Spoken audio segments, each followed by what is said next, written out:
Hi hello ನಮಸ್ತೆ ಎಲ್ಲರಿಗೂ welcome back to my channel Shilpa's home diary. ಏನಪ್ಪ ಇದು 3 ಗಂಟೆ ಟೈಮ್ ತೋರಿಸ್ತಾ ಇದ್ದಾಳೆ ಅಂತ ನೋಡ್ತಾ ಇದ್ದೀರಾ.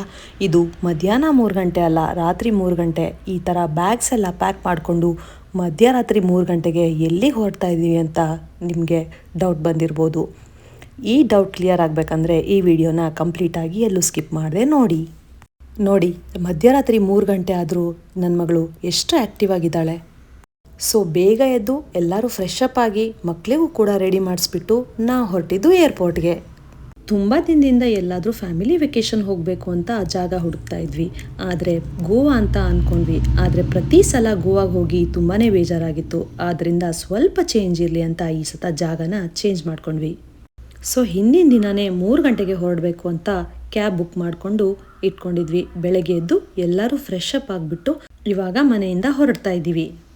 ಅಬ್ಬಬ್ಬಾ, ಬೆಳಗ್ಗೆ 3 ಗಂಟೆಗಂದ್ರೂ ಎಷ್ಟೊಂದು ಟ್ರಾಫಿಕ್ ಇತ್ತು ಅಂದರೆ ಮಧ್ಯರಾತ್ರಿ 3 ಗಂಟೆ ಅಂತ ಅನಿಸ್ತಾನೇ ಇರಲಿಲ್ಲ. ನೋಡೋಕ್ಕೆ ಈ ಥರ ವ್ಯೂ ಒಂಥರ ತುಂಬಾ ಸುಂದರವಾಗಿತ್ತು. ಮತ್ತು ವೆಕೇಷನ್ಗೆ ಹೋಗ್ತಾ ಇದ್ದೀವಿ ಅಂತ ತುಂಬ ಖುಷಿ ಕೂಡ ಆಗ್ತಾ ಇತ್ತು.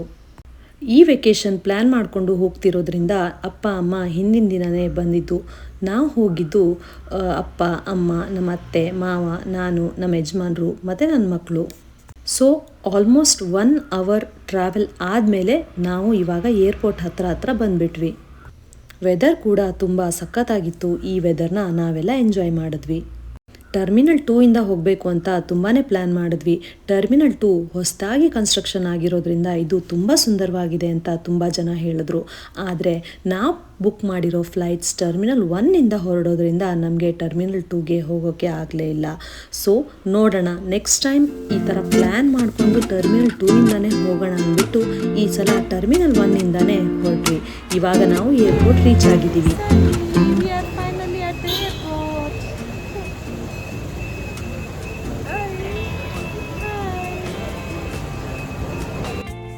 ಮಕ್ಕಳಿಗೆ ಫ್ಲೈಟಲ್ಲಿ ಹೋಗೋದು ಫಸ್ಟ್ ಟೈಮ್. ಆದ್ದರಿಂದ ಅವರ ಖುಷಿ ನೋಡೋದಕ್ಕೆ ನಾವು ಕೂಡ ವೇಟ್ ಮಾಡ್ತಾ ಇದ್ವಿ.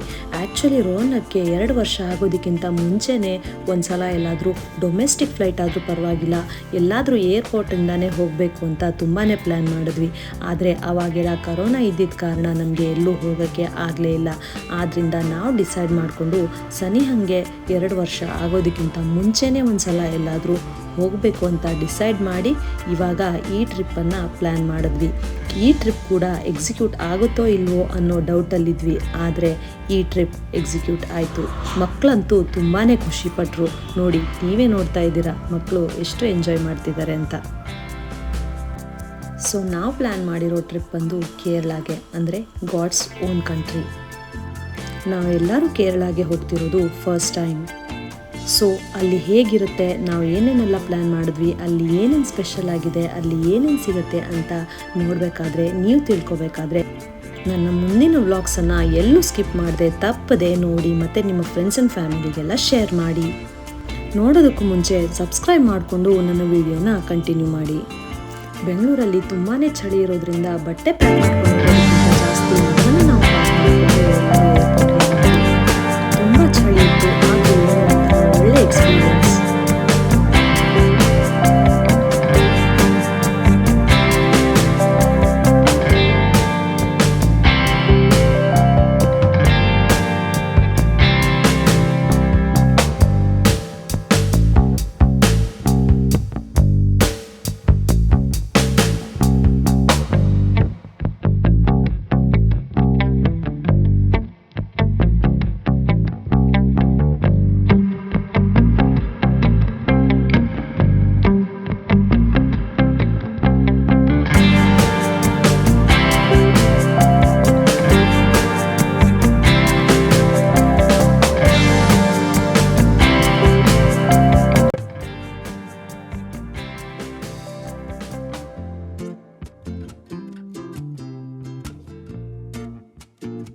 ಮಕ್ಕಳಿಗೆ ನಾವು ದೊಡ್ಡದೇನನ್ನು ಕೊಡಿಸ್ಬೇಕಂತಿಲ್ಲ. ಈ ಥರ ಚಿಕ್ಕ ಪುಟ್ಟದ್ರಲ್ಲೇ ಎಷ್ಟೊಂದು ಖುಷಿ ಪಡ್ತಾರೆ ಅಲ್ವಾ. ಇದನ್ನು ನಾವು ಕೂಡ ನೋಡಿ ಕಲಿಬೇಕು. ನೋಡಿ, ಇಲ್ಲಿ ಫ್ಲೈಟ್ ನೋಡಿದ ತಕ್ಷಣವೇ ಇಬ್ಬರು ಎಷ್ಟೊಂದು ಖುಷಿ ಪಡ್ತಾ ಇದ್ದಾರೆ ಅಂತ. ಈ ಒಂದು ಎಕ್ಸೈಟ್ಮೆಂಟನ್ನು ನೋಡಬೇಕು ಅಂತಾನೆ ನಾವು ಈ ಟ್ರಿಪ್ಪನ್ನು ಪ್ಲ್ಯಾನ್ ಮಾಡಿದ್ವಿ.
ಬೋರ್ಡಿಂಗ್ ಎಕ್ಸ್ಪೀರಿಯನ್ಸ್ ಅಂತೂ ತುಂಬಾ ಚೆನ್ನಾಗಿತ್ತು. ಇವಾಗ ನಮ್ಮ ಸೀಟ್ಸಲ್ಲಿ ನಾವು ಕೂತ್ಕೊಂಡಿದ್ದೀವಿ. ನೋಡಿ, ಇವನಂತೂ ಫ್ಲೈಟ್ ಯಾವಾಗ ಹೋಗುತ್ತೆ ಅಂತ ಒಂದೇ ಸಮ ಪೀಡಿಸ್ತಾ ಇದ್ದಾನೆ. ವಿಂಡೋ ಸೀಟ್ ಸಿಕ್ಕಿದ್ರಿಂದ ಅವನಂತೂ ತುಂಬಾ ಖುಷಿಯಾಗಿದ್ದ. ನಿಂತ್ಕೊಂಡು ಅವ್ರ ಅಜ್ಜ ಅಜ್ಜಿಗೆ ಹೇಳ್ತಾ ಇದ್ದಾನೆ, ನನಗೆ ವಿಂಡೋ ಸೀಟ್ ಸಿಕ್ಕಿದೆ ಅಂತ.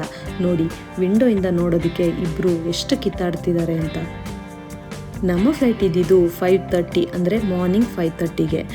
ಆದರೆ ನಾವಲ್ಲಿ ರೀಚ್ ಆಗೋಷ್ಟರಲ್ಲಿ 6:30 ಆಗಿಬಿಟ್ಟಿತ್ತು. ಅದಕ್ಕಿಂತ ಮುಂಚೆ ಈ ಥರ ಸನ್ರೈಸ್ ಕೂಡ ಈ ಥರ ಕಾಣಿಸ್ತಾ ಇತ್ತು. ನೋಡಿ, ಎಷ್ಟು ಚೆನ್ನಾಗಿ ಕಾಣಿಸ್ತಾ ಇದೆ ಅಲ್ವಾ.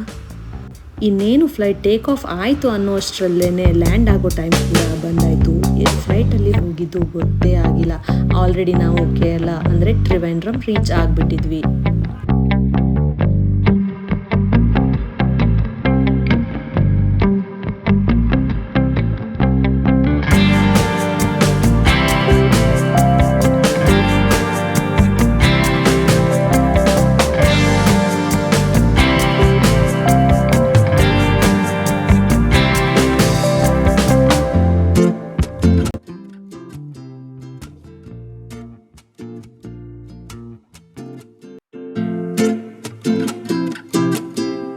ಸೊ ಫೈನಲಿ ಇವಾಗ ಟ್ರಿವೆಂಡ್ರಮ್ ಏರ್ಪೋರ್ಟ್ ರೀಚ್ ಆಗಿದ್ದೀವಿ. ಟ್ರಿವೆಂಡ್ರಮ್ ಅಂದರೆ ತಿರುವನಂತಪುರಂ.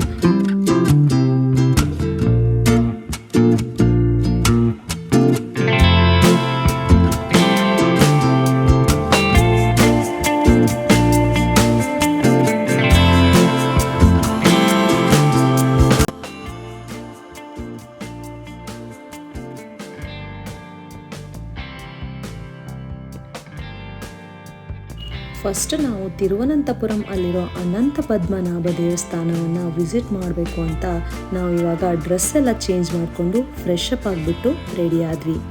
ಕೇರಳದವ್ರ ಥರನೇ ಟ್ರೆಡಿಷ್ನಲ್ ಆಗಿ ಡ್ರೆಸ್ ಮಾಡಿಕೊಂಡು ಹೋಗಬೇಕು ಅಂತ ನನಗೆ ಅನಿಸ್ತು. ಆದ್ದರಿಂದ ಈ ಥರ ಕೇರಳ ಸ್ಪೆಷಲ್ ಸಾರಿ ಕೂಡ ನಾವು ಉಟ್ಕೊಂಡು ಈ ಥರ ರೆಡಿ ಆದ್ವಿ. ಸೊ ನಾವೆಲ್ಲ ಫ್ರೆಶ್ ಅಪ್ ಆಗಿಬಿಟ್ಟು ರೆಡಿ ಆಗಿಬಿಟ್ಟು ಇವಾಗ ಅನಂತ ಪದ್ಮನಾಭ ದೇವಸ್ಥಾನಕ್ಕೆ ಹೊರಡ್ತಾ ಇದ್ದೀವಿ. ಬರೀ ಟಿ ವಿಲೇ ಅನಂತ ಪದ್ಮನಾಭ ದೇವಸ್ಥಾನವನ್ನು ನೋಡ್ತಾ ಇರ್ತಿದ್ವಿ. ಆದರೆ ಇಷ್ಟು ಬೇಗ ಈ ದೇವಸ್ಥಾನನ ನೋಡೋ ಭಾಗ್ಯ ಬರುತ್ತೆ ಅಂತ ಎಕ್ಸ್ಪೆಕ್ಟ್ ಕೂಡ ಮಾಡಿರಲಿಲ್ಲ. ಬನ್ನಿ, ಈ ದೇವಸ್ಥಾನದ ದರ್ಶನವನ್ನು ನಿಮಗೂ ಕೂಡ ಮಾಡಿಸ್ತೀನಿ. ಇವಾಗ ನಾವು ಇಲ್ಲಿಂದ ಲೋಕಲ್ ಟ್ಯಾಕ್ಸಿ ಮಾಡಿಕೊಂಡು ಅಲ್ಲಿ ಪದ್ಮನಾಭ ದೇವಸ್ಥಾನಕ್ಕೆ ಹೊರಟ್ವಿ. ಈ ಅನಂತ ಪದ್ಮನಾಭ ದೇವಸ್ಥಾನ ಇರೋದು ಟ್ರಿವೆಂಡ್ರಮ್ ಇಂಟರ್ನ್ಯಾಷನಲ್ ಏರ್ಪೋರ್ಟಿಂದ ಬರೀ 5 ಕಿಲೋಮೀಟರ್ ದೂರದಲ್ಲಿ. ಒಂದು 15ರಿಂದ 20 ನಿಮಿಷ ಜರ್ನಿ ಅಷ್ಟೇ. ಸೊ ನೀವು ಆರಾಮಾಗಿ ಲೋಕಲ್ ಟ್ರಾನ್ಸ್ಪೋರ್ಟ್ ಮೂಲಕ ಒಂದು 15ರಿಂದ 20 ನಿಮಿಷ ಜರ್ನಿ ಮಾಡಿಕೊಂಡು ಏರ್ಪೋರ್ಟಿಂದ ತಿರುವನಂತಪುರಂ ಅಲ್ಲಿರೋ ಫೇಮಸ್ ಟೆಂಪಲ್ ಅನಂತ ಪದ್ಮನಾಭ ಟೆಂಪಲ್ಗೆ ರೀಚ್ ಆಗ್ಬೋದು. ನೋಡಿ, ಇದೇ ಅನಂತ ಪದ್ಮನಾಭ ದೇವಸ್ಥಾನ ಮಾತ್ರ ನೋಡೋದಕ್ಕೆ ತುಂಬಾ ಸೂಪರ್ ಆಗಿದೆ. ನಿಮಗೆ ತೋರಿಸೋಣ ಅಂದರೆ ಅಲ್ಲಿ ಒಳಗಡೆ ಮೊಬೈಲ್ಸ್ ಎಲ್ಲ ಅಲೌಡ್ ಇರಲಿಲ್ಲ. ಆದ್ದರಿಂದ ವಿಡಿಯೋ ಶೂಟ್ ಮಾಡೋದಕ್ಕೆ ಆಗಲಿಲ್ಲ.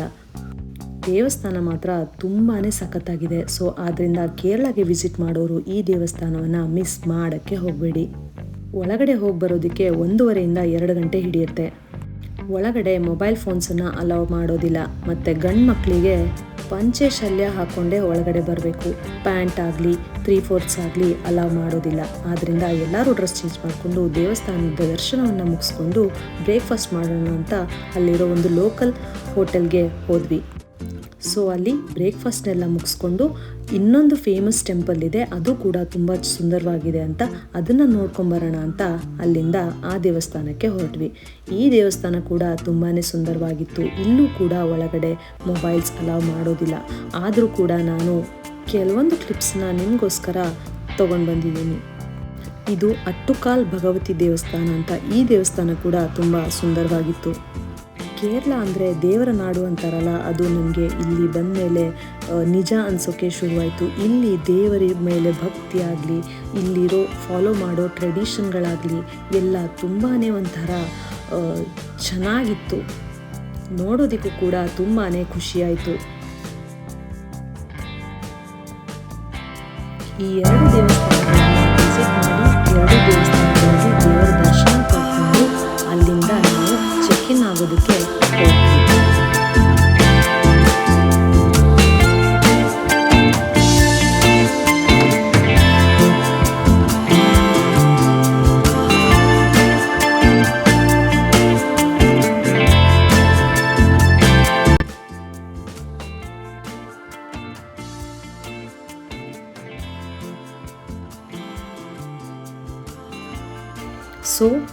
ಬುಕ್ ಮಾಡಿರೋದು ಪೂವಾರ್ ಅನ್ನೋ ಪ್ಲೇಸಲ್ಲಿರೋ ಕ್ಲಬ್ ಮಹೀಂದ್ರ ರೆಸಾರ್ಟ್.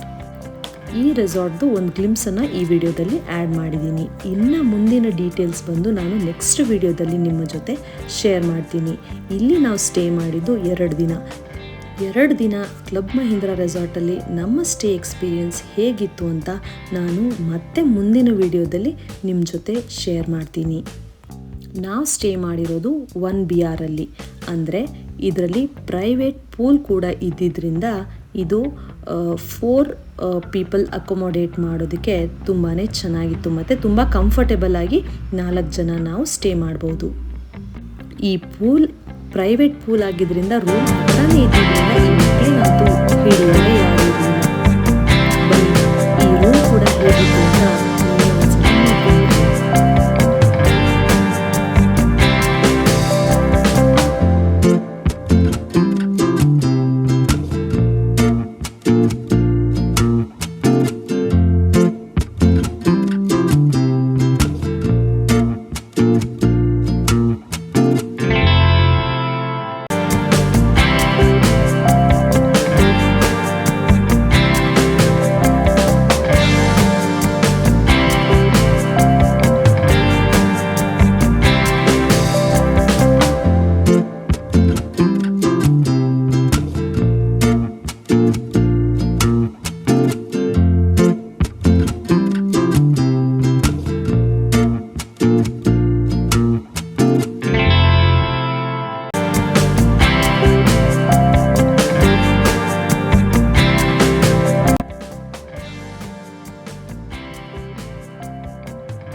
ರೂಮ್ ಅಂತೂ ನಮಗೆಲ್ಲರಿಗೂ ತುಂಬಾ ಇಷ್ಟ ಆಯಿತು. ನಮ್ಮ ಸ್ಟೇ ಎಕ್ಸ್ಪೀರಿಯನ್ಸ್ ಹೇಗಿತ್ತು ಅಂತ ಮತ್ತೆ ಮುಂದಿನ ವಿಡಿಯೋದಲ್ಲಿ ನಾನು ನಿಮ್ಮ ಜೊತೆ ಶೇರ್ ಮಾಡ್ತೀನಿ. ಅಲ್ಲಿವರೆಗೂ ನನ್ನ ವಿಡಿಯೋಸ್ನ ನೋಡ್ತಾ ಇರಿ, ಸಬ್ಸ್ಕ್ರೈಬ್ ಮಾಡ್ಕೊಳ್ಳಿ, ನಿಮ್ಮ ಫ್ರೆಂಡ್ಸ್ ಆ್ಯಂಡ್ ಫ್ಯಾಮಿಲಿಗೆಲ್ಲ ಶೇರ್ ಮಾಡ್ಕೊಳ್ಳಿ. So stay tune for the next video. Thanks for watching.